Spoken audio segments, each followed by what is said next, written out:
వైవాహిక రేఖ, ప్రేమ రేఖ దీని గురించి కొంత తెలుసుకున్నాము. మరికొంత ఇప్పుడు తెలుసుకుందాం.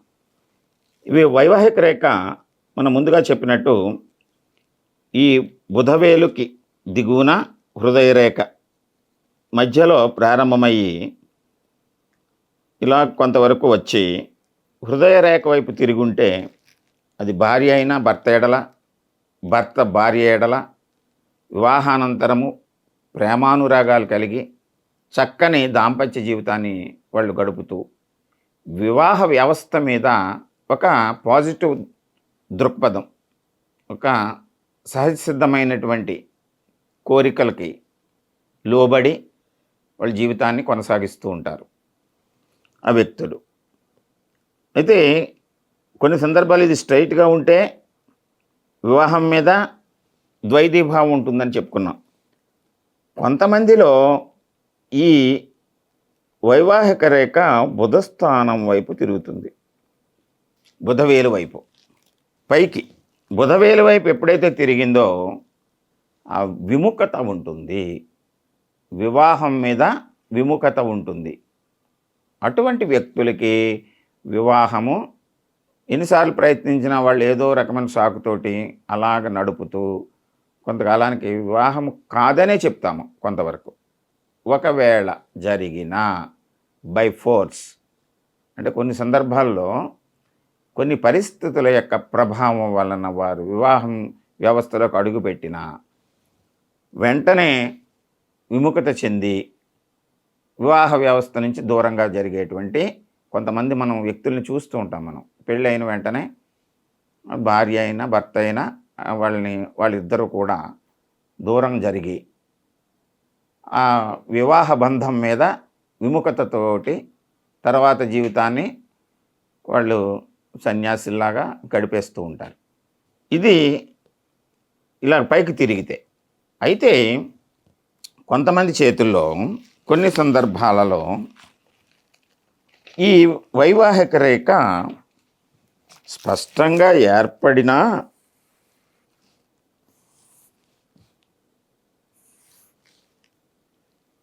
ఇలాగా చివరికి వచ్చేసరికి ఇలా శాఖల కింద ఇలాగ రెండుగా లేదా మూడుగా ఇలా శాఖల కింద చీలిపోయి ఉంటుంది, చీలికలు. ఇటువంటి వ్యక్తుల్లో మనం ముందు చెప్పుకున్నట్టు ఒక రేఖ ఉండి బుధ వేలు వైపు పైకి వెళ్ళిపోతే విముఖత అన్నాం. ఒక రేఖ ఉండి హృదయ రేఖ వైపు వాలి ఉంటే ప్రేమానురాగాలు చక్కగా ఉండి దాంపత్యాన్ని చక్కగా చేస్తారన్నాం. ఒకే రేఖలో ఇలా ఒక శాఖ పైకి ఒక శాఖ కిందకి వచ్చినప్పుడు స్ప్లిట్ అవుతుంది, అంటే వివాహం జరుగుతుంది. సరి అయినటువంటి అవగాహన లేకుండా వారిలో ఒక విముఖత కలిగి మధ్య మధ్యలో స్పర్ధకు దారితీస్తూ ఉంటుంది. ఈ స్పర్ధ కలిగినప్పుడు మనం ఇటువంటి లక్షణాలు ఒక వ్యక్తిలో మనం గమనించినప్పుడు ఈ రేఖని చాలా జాగ్రత్తగా పరిశీలించాలి. ఈ రేఖ విడిపోయింది కనుక వాళ్ళిద్దరు విడిపోతారు, విడాకులు జరుగుతాయి అని చెప్పకూడదు. అయితే విముఖత అనేటువంటిది ఉంటుంది. అటువంటి సందర్భంలో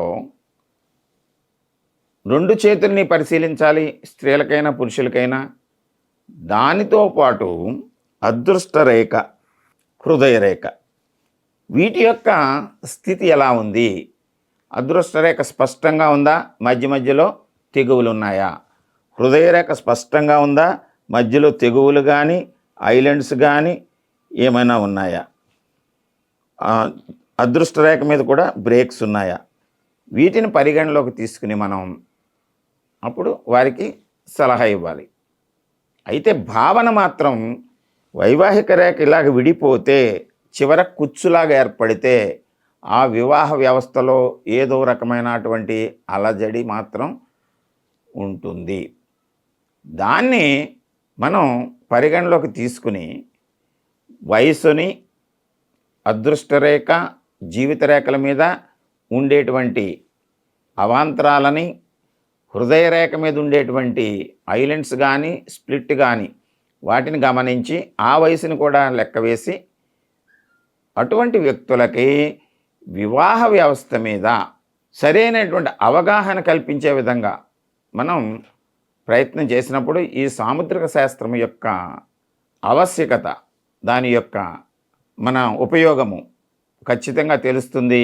వివాహ వ్యవస్థని ప్రతిబింబించేటువంటి ఈ రేఖ స్ప్లిట్ అయినప్పుడు కొంచెం జాగ్రత్తగా వారిని మనం సలహా ఇచ్చి, అయితే వైవాహిక రేఖ మాత్రం స్ప్లిట్ అయి ఉంటే ఖచ్చితంగా వాళ్ళ మనస్సులో, వాళ్ళ బుద్ధిలో వివాహ వ్యవస్థ మీద ఇద్దరిలోనూ ఒక అవగాహన రాహిత్యం కలిగి అది విడిపోవటానికి దారి తీయవచ్చు. వివాహ బంధము బ్రేక్ అవటానికి అవకాశం కలగవచ్చు. అటువంటి సందర్భంలో జాగ్రత్త వహించాలి. ఈ వైవాహిక రేఖ గురించి మరికొన్ని విషయాలు తదుపరి ఎపిసోడ్లో తెలుసుకుందాం. స్వస్తి.